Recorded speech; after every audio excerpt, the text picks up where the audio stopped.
What's up, Maynard Okereke, back here at the AI House at CES 2026. Can we believe it's been a whole another year? It's been a year. Another year. Aadeel, it's a pleasure to see you again, man. Yes. A whole year. We finally reconnected. I have a feeling we're going to be reconnecting a lot more in 2026 because we got some things to talk about and some hip hop science things to do. All right. I think so. Yes. How's day one here so far for CES 2026 for you? Oh man, it's been crazy, nonstop. There's so many robots here, which is so exciting to see. So many robots. Humanoid everything. Oh my goodness. Last year was AI. This year is humanoid robots out of everything. It is crazy. 2026, I think, is going to be the year of robots. Yes. It's super exciting. Well, as a roboticist yourself, how do you feel about that right now in this stage of humanoid robots? I'll take it that you're very pleased about that because that just expands way more opportunities for the work that you do. Oh, absolutely. I mean, because we're building bionic hands for both humans and robots. Yes. And for the longest time, we'd focused on just humans.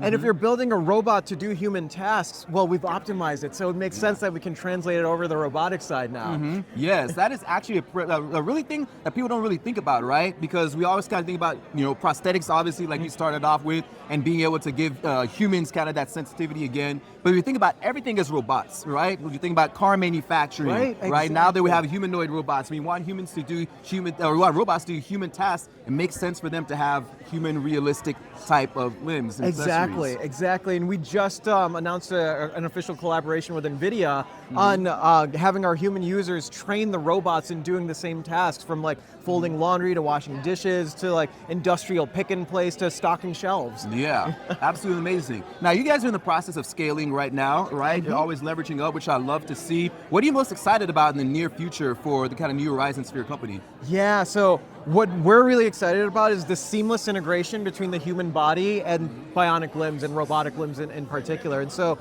we just started a program with the Department of Defense where we're developing microwire electrodes that can be implanted in your nerves. And then you can actually control each individual finger. And when you touch the fingers, it'll stimulate your nerves and make it feel like it's coming from your missing hand. That is amazing. And then we translate that over to the robots to do like all sorts of dexterous tasks. Yeah. Like we're thinking that we might have our first patients playing piano or typing on a keyboard again, and then we can have robots doing the same thing. That's incredible. Now, I always love stories and companies that have a deep-rooted purpose in the work that they do. And obviously it started out when you were young, right? And saw somebody with prosthetic limbs, and that's translated all the way now to developing this and into the near future for more advancements for humans that have disabilities and different things like that. What are you kind of seeing right now as kind of the next thing that you want to conquer? Maybe another mishap or misfortune that you kind of see in humanity that you really feel, movement inside of you to be able to help support. Yeah, and we started with hands, right? Yeah. And so we're building out the rest of the arm, but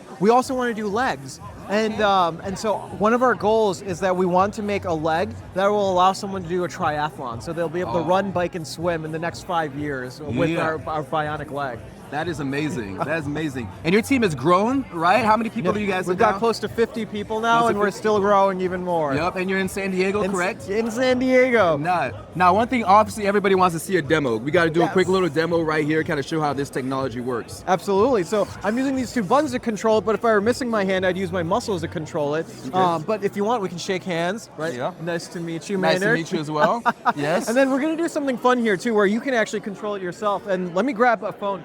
Mariah, can I grab the phone really quick? We're going to grab a phone because this does something really special with an application on your phone that you can actually control this, all right? Exactly. And so there's an app for everything these days, right? Yes. So even for bionic hands, you got an app as well, too. Who would have thought, right? Right. And so if you just put your hand in front of the camera on my phone, okay, then you can actually control each finger on here. All right. So my hand is placed right here, the camera, as you can see, and I can actually move my hands, and you see that? I can actually control that limb right there. Individual fingers. I'm not going to give one finger that I shouldn't do. All right, we'll save that for non-camera work. But that is absolutely amazing. Now, obviously, we see how this can be so impactful for people with disabilities, which is what I love to see, being able to use technology for good. And your company is on the very much forefront of being able to do that. So absolutely amazing work to do. Awesome. Thank you so much. You can shake my real hand. Yes. Such a pleasure, brother. Always.